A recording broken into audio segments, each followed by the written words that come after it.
Priamo, hneď. Oh.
Štefánia Bartošová, a keby zas. Kto seba druhým nedával, v ulite dušu schoval, kto do hviezd oči nedvíhal, šiel bez teplého slova. Kto miesto boja líhal si spokojne napažiť, ach, tomu škoda, preškoda, bolo na svete žiť. Kto pravde cestu nedláždil, do búrok bál sa vkročiť, kto v teple driemu z napeci, tríznive nemal noci, komu cez prsty pretiekla zázračnosť ľudských síl, kto v iných seba nenechal, na čo sa narodil? Kto vieru v prehrách roztratil a nenašiel ju znova, lež k brehom svojej porážky pokorne zavesloval. Kto na pličinách utopil kyticu mladých liet, nič nedarujúc nikomu, zbytočne uzrel svet. Kto nikdy láskou nezblkol, šanujúc sviecu žitia, kto poriu suchých citíkov na zisky prepočítal, kto chladný ako meteor sám seba vyžiaril, ten môže mŕtvy zaživa vystrieť sa na mári. Ja požehnávam ušlé dni búrlivo pulzujúce, a keby bolo treba zas vytasiť vlastné srdce, i s krvou ho ja rád dám, života neželúc. len aby ľuďom na cestu zasvietil jeho lúč.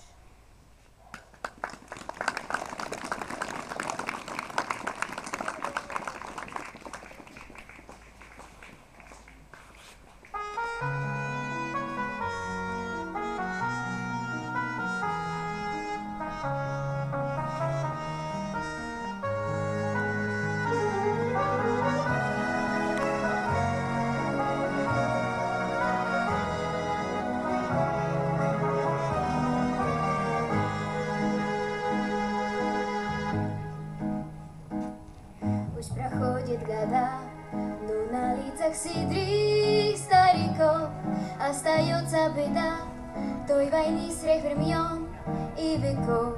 Шли солдаты на смерть, покидая родительский дом, и сражались за них, за свободу земли, на которой с тобой мы живем. Я хочу, чтобы яркое солнце светило, чтобы снились всегда только добрые сны, что Словакия героев своих не забыла, чтобы не было больше войны. Я хочу, чтобы не было больше войны.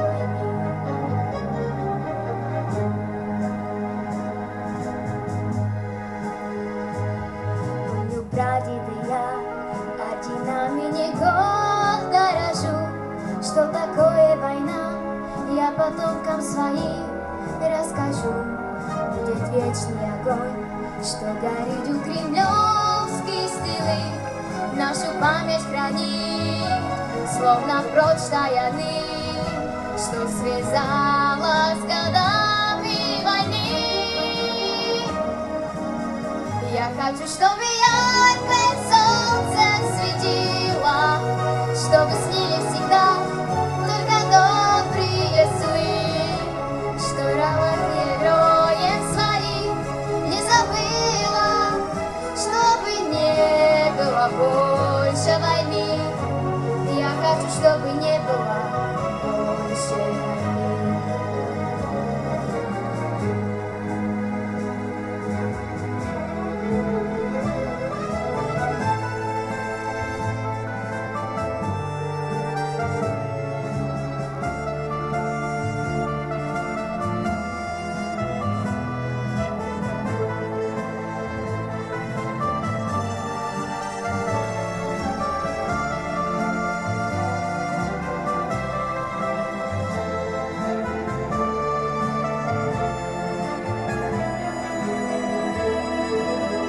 Я хочу, чтобы яркое солнце светило, чтобы снились всегда только добрые сны, что Словакия героев своих не забыла, чтобы не было больше войны.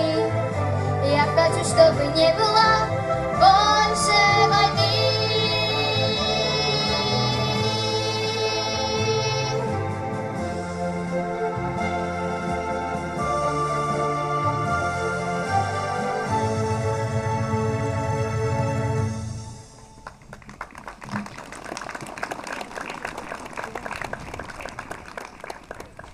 Vlasť moja najkrajšia zo všetkých krajín, skláňam sa pred tebou, vrúcne ťa zdravím. 1000-krát, 1000 dní a 1000-krát ešte napreduj šťastlivo po vlastnej ceste. Národu svojmu ty matka dobrá si, vynikaj v múdrosti, rozkvitaj do krásy. Nech máme chlebíka všetci v hojnosti, život v pokoji, v láske a svornosti.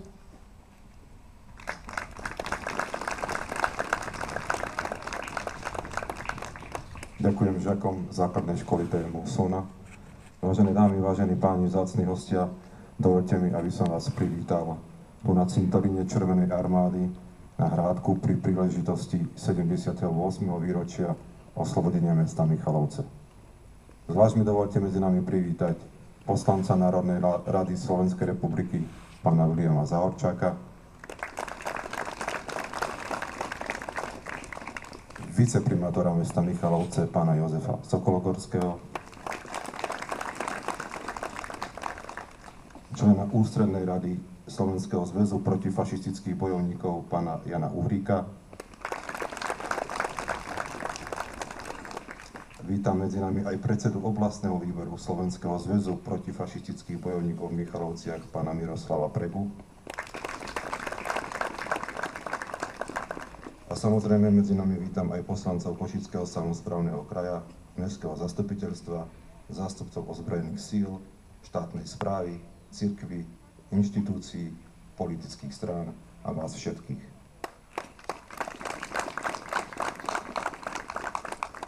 Dámy a páni, slávnostný príhovor predniesie viceprimátor mesta Michalovce, pán Jozef Sokologorský.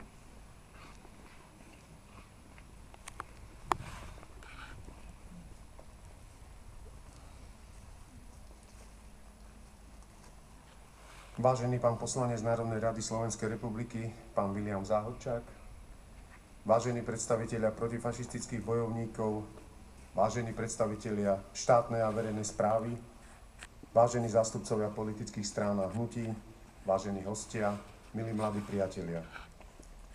Dovolte mi v úvode svojho príhovoru vám odovzdať pozdrav od novozvoleného primátora mesta Michalovce, pána Miroslava Dufinca, ktorý tu mal dnes stáť namiesto mňa, ale kvôli dlhodobo plánovaným aktivitám sa nemohol zúčastniť dnešného pietného aktu.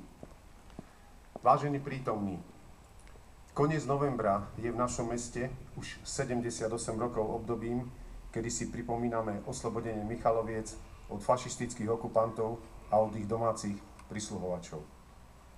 Aj dnes, kedy stojíme tu na tomto pietnom mieste, je potrebné zdôrazniť, že fašizmus vo všetkých svojich podobách je ideológiou, s ktorou sa nemožno stotožniť, ideológiou, s ktorou treba aj dnes bojovať, ktorej nemožno ničom ustúpiť. Mnohé z toho má tendenciu objavovať sa znova a znova v novej podobe a v nových formách. Európa, ktorá má dnes množstvo problémov spojených najmä s vojnovým konfliktom na Ukrajine, migrantskou krízou, čo si podobné už v minulosti zažila. V 20. rokoch minulého storočia čelila najprv po skončení Prvej svetovej vojny povojnovej kríze a v zápäti koncom 20. rokov, kedy sa z nej ešte celkom nevystrábila, ju zachvatila veľká hospodárska kríza.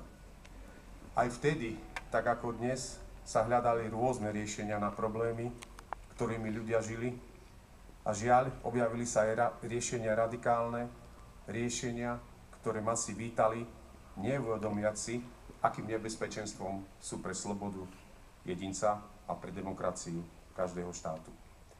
Vďaka tomu sa k moci najprv dostali Mussolini, potom aj Hitler a následne ďalší diktátori. Prichádzali síce s novými návrhmi rýchlych a konečných riešení, ktorých výsledkom ale boli koncentračné tábory, židovský holokaust a napokon aj druhá svetová vojna. Keď videli, že ich intervenovanie a fyzická likvidácia nevyvolali protesty, ale tichý súhlas, dokonca ich to povzbudilo. Nepriateľmi po nich sa potom stali všetci ich domáci politickí odporcovia a napokon aj národy. Zašlo to až tak ďaleko, že títo mocní si začali uzurpovať právo určovať, kto môže existovať, ktorý národ má mať aké postavenie v Európe. Demokratický svet sa spamätal, ale bohužiaľ už bolo neskoro a návrat k dôstojným ľudským pomerom bol vykúpený množstvom krvi a množstvom obetí. Aj naše mesto toto všetko pocítilo. Aj u nás sa pod vplyvom svetových udalostí dostali k moci ľudia, ktorí upierali právo na existenciu iným rasám, iným politickým názorom, inému náboženskému presvedčeniu. Aj v Michalovciach nezostalo takmer nič zo silnej židovskej náboženskej komunity. Aj z Michaloviec boli ľudia odvlečení do koncentračných táborov. Aj v Michalovciach ľudia zomierali kvôli iným politickým názorom, čoho jasným svedectvom je náš pamätník na Bielej hore. Tak ako na celom Slovensku, aj Michalovčania pocítili, čo je vojna. Aj keď, chvála Bohu, nie až v takom rozsahu ako ľudia vo vtedajšom Sovietskom zväze či v Poľsku, no otrasné zážitky to museli byť aj pre nich. Nie sa preto čo diviť, že mier a oslobodenie od tých, ktorí strach šírili a neslobodu obhajovali, vítali a tých, ktorí im to za cenu najväčších obetí priniesli, dodnes oslavujú. Aj my, generácia, ktorí sme, chvála Bohu, vojnu nezažili, sa k nim už mnoho rokov pridávame, vediac, že je to takto správne. Sme presvedčení, že je správne s úctou i vďačnosťou skloniť sa pred pamätníkom známych i neznámych vojakov, ktorí z mnohých kútov republik bývalého Sovietskeho zväzu zomreli tu, u nás na Zemplíne, tu u nás aj v Michalovciach, a ktorých miestom posledného odpočinku je tento náš cintorín, kde sme sa dnes stretli. Aj dnes registrujeme vo svete i na Slovensku aktivity nielen pohrobkov fašistov, ale aj tých, ktorí sú tiež extrémistami, hoci zo seba robia veľkých demokratov a liberálov. Registrujeme, ako manipulujúc médiami chcú ovplyvňovať verejnú mienku natoľko, aby každý, kto má iný názor ako oni, bol odsudzovaný a znevažovaný. 78. výročie oslobodenia Michaloviec je preto príležitosťou aj na to, aby sme sa my, všetci úprimne demokraticky zmýšľajúci ľudia, aj dnes opäť zomkli a opäť sa vzájomne pozbudili v tom, že to hrozné, čo tu už raz bolo, viac nechceme a nedopustíme, aby čokoľvek z toho sa mohlo v akejkoľvek podobe k nám vrátiť. Je to naša povinnosť voči dnešku, voči budúcim generáciám i voči tým, pred ktorými sa tu dnes s pietou skláňame. Ak by to tak nemalo byť, ich obete by boli nezmyselné a to by sme nikdy nemali pripustiť. Ctené dámy, vážení páni, milí mladí priatelia, november roku 1944 bol na Zemplíne podľa historikov daždivý a studený. Kvôli vojne bol aj krvavý a strach naháňajúci. To, aby nebol chlad a dážď, ovplyvniť nevieme. Vieme však ovplyvňovať to, aby sa ľudia vojnových hrôz už obávať nemuseli. Vzdávaním úcty obetiam vojny to takto dnes aj robíme. Vzdávaním úcty mŕtvým vyjadrujeme aj svoj vzťah k živým, svoj vzťah nielen k minulosti, ale aj k súčasnosti a budúcnosti, a tie nech sú čo najradosnejšie pre tento náš celý svet. Česť a sláva tu pochovaným, česť ich pamiatky. Ďakujem pekne.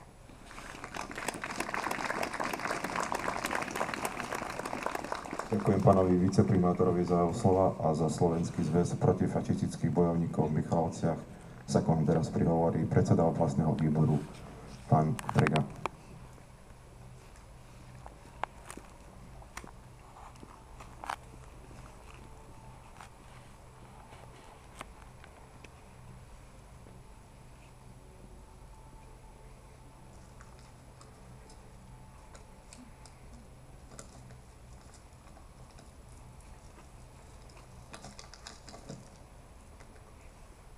Vážení hostia, vážení veteráni druhej svetovej vojny, vážení spoluobčania, milá mládež. V týchto dňoch si pripomíname 78. výročie oslobodenia nášho mesta Michalovce. Rokom prechodu frontu a oslobodenia Michaloviec bol rok 1944. V tomto období žilo v Michalovciach okolo 15 000 obyvateľov. V dňoch pred 26. novembrom 1944 pod tlakom postupujúcich sovietských vojsk nemecké jednotky mesto postupne opúšťali, riadiac sa taktikou spálenej zeme. 24. novembra začali dvojdňovú akciu podminovania mesta, rabovali, vypálili obchody, demolovali ústredné kúrenia okna, dvere v nemocničných budovách a školách. Nemeckí vojaci, fašisti 26. novembra 1944 vyhodili dva prístupové mosty do Michaloviec, okolo 3. hodiny nad ránom vyhodili do vzduchu most za kasárňami a pred 6. hodinou ráno aj Straňanský most. Oslobodzovanie sa začalo východoslovenskou operáciou, ktorá sa uskutočnila v novembri až decembri 1944 a trvala 51 dní. Uskutočňovali ju vojska 4. ukrajinského frontu a pravého krídla 2. ukrajinského frontu. Rozvodnený Laborec prekračovali sovietske jednotky s veľkou vynalieznosťou na rôznych improvizovaných prostriedkov. Prví vojaci prechádzali často po pas vo vode, využili železné potrubie, šplhali sa po vynárajúcich sa troskách zničených mostov, ktoré navzájom spojovali doskami žrďami a vytvorili tak núdzový prechod.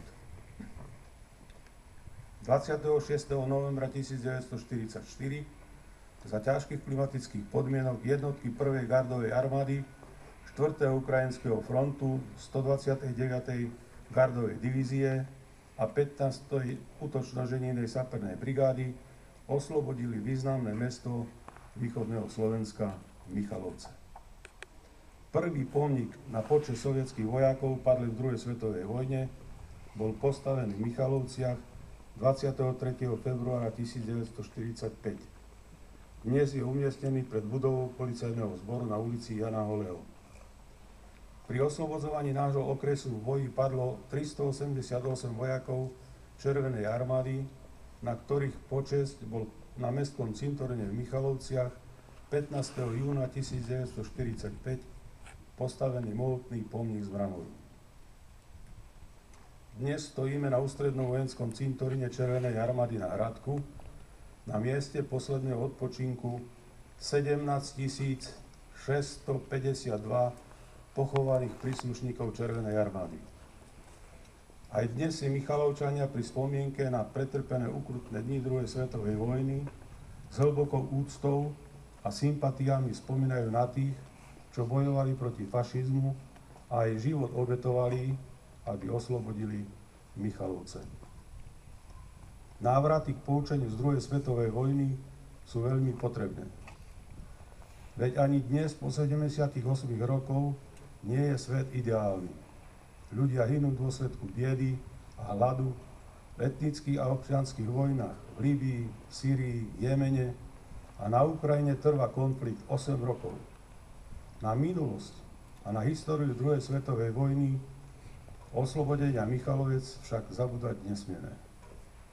Problémy boja demokracie s fašizmom sú na to príliš živé a aktuálne. 78. výročie nášho oslobodenia a ukončenia druhej svetovej vojny je o to aktuálnejšie a nutne nastojčivo si vyžaduje brániť historickú pravdu, nedopustiť nové falzifikácie, prekrúcanie dejín. Je veľmi smutné, že osloboditelia položili svoje životy v boji za našu slobodu proti fašistom, nacistom, domácim gardistom a dnes v Slovenskej národnej rade sedia ich pohrobkovia prezlečení do neofašistického a neonacistického kabáta a vláda Slovenskej republiky s prezidentkou v zbroji pripravuje slovenskú armádu proti Rusku, s ktorým bratstvo bolo krvou spečetené počas druhej svetovej vojny pri oslobodení Československa. Slovenský zväz protifašistických bojovníkov v Michalovciach odsudzuje pripravenú vojenskú agresiu proti Slovanom. Minister obrany Jaroslav Náď na vojenskom cintorine v Haji Nicovo charakterizoval účastníkov protifašistického odboja 3 slovami: odhodlanie, hrdinstvo a budúcnosť. Agresia, okupácia a vraždenie je charakteristické pre útočné armády, ktoré sa zoskupujú okolo hraníc Ruska. Minister obrany Jaroslav Náď s hlavným veliteľom ozbrojených síl, prezidentkou pod rúškom NATO pripravuje podraz a zradu pre Slovákov a žiadnu budúcnosť. Pre rodiny našich vojakov oči pre plač. Minister zahraničných vecí Rastislav Káčer sa riadi podľa priania NATO, lebo nečíta texty a pamätníkov pre osloboditeľov s porozumením, kde je napísané: večná sláva hrdinom Červenej armády padli v bojoch za oslobodenie Československa od nemeckého fašistického jarma. Je pozitívne, že predseda parlamentu Boris Kollár vystupuje s faktami o druhej svetovej vojne a vzdáva úctu Červenej armáde, osloboditeľom na pietných aktoch. Verím, že nedôjde k osudnej chybe, keď národ, ktorý sa nepoučí z histórie, tak si ju zopakuje. Z Nemecka a ich privržencov nezmije nikto zodpovednosť za napáchané zverstvo sadistické vraždenie detí, starcov a nevinných občanov slovenskej národnosti, Židov a Ciganov počas druhej svetovej vojny. Slovenský zväz protifašistických bojovníkov pravdivo informuje o historických udalostiach a faktoch druhej svetovej vojny, o oslobodení Československa a Michaloviec a nedopustí, aby ľudia na ne zabudli. Za oslobodenie Slovenska položilo život 63 381 červenoarmejcov, ktorí ležia na 186 miestach na Slovensku. Slovenský zväz protifašistických bojovníkov vystupuje proti oživeniu všetkých prejavov fašizmu, nacizmu a racizmu na Slovensku i vo svete.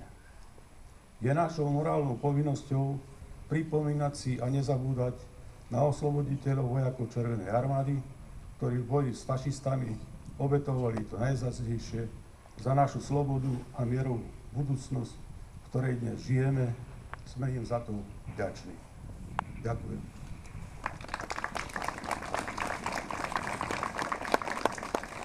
Ďakujem pánovi predsedovi za jeho slova a teraz sa nám opäť predstavia žiaci TM Osona s piesňou.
Ďakujeme žiakom TM Osona za ich piesne aj básne.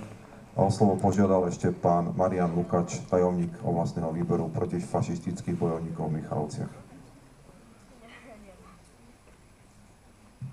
Vážené dámy, vážení páni, milí žiaci, mládež a ostatní prítomní, ktorí si tu, býva zvykom pri takýchto pietných aktoch aj ocenenie od Slovenského zväzu protifašistických bojovníkov buď ďakovným listom alebo pamätným listom.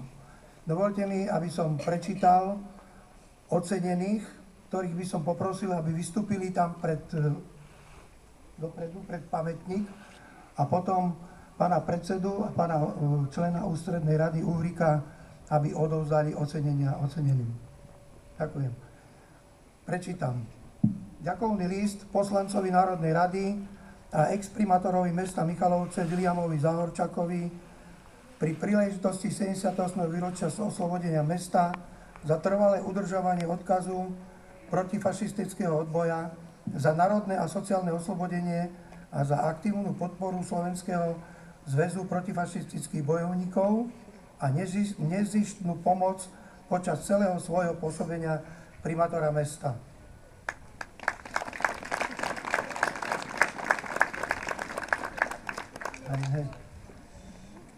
Členovi základnej organizácie SZPB Michalovce Františkovi Uhalovi pri tej istej príležitosti a ešte mu blahoželáme aj k životnému jubileu 86 rokov.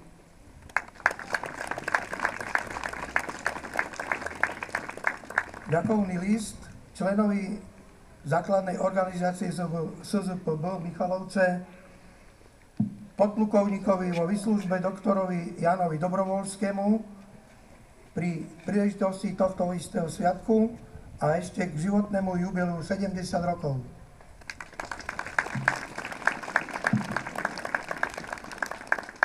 Oliverovi Petrikovi, ale tento nie je. Doktorovi Gabrielovi Doričovi pri tej istej príležitosti a k životnému jubileu 65 rokov.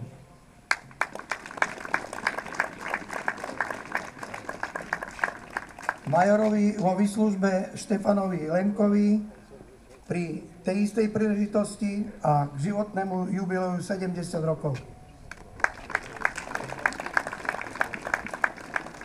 Slovenský zväz protifašistických bojovníkov Ústredná rada Bratislava udeluje pamätný list členovi základnej organizácie SZPB Michalovce Milanovi Koribaničovi k oslobodeniu mesta Michalovce vojakmi Červenej armády a za trvalé udržovanie odkazu protifašistického odboja, za národné a sociálne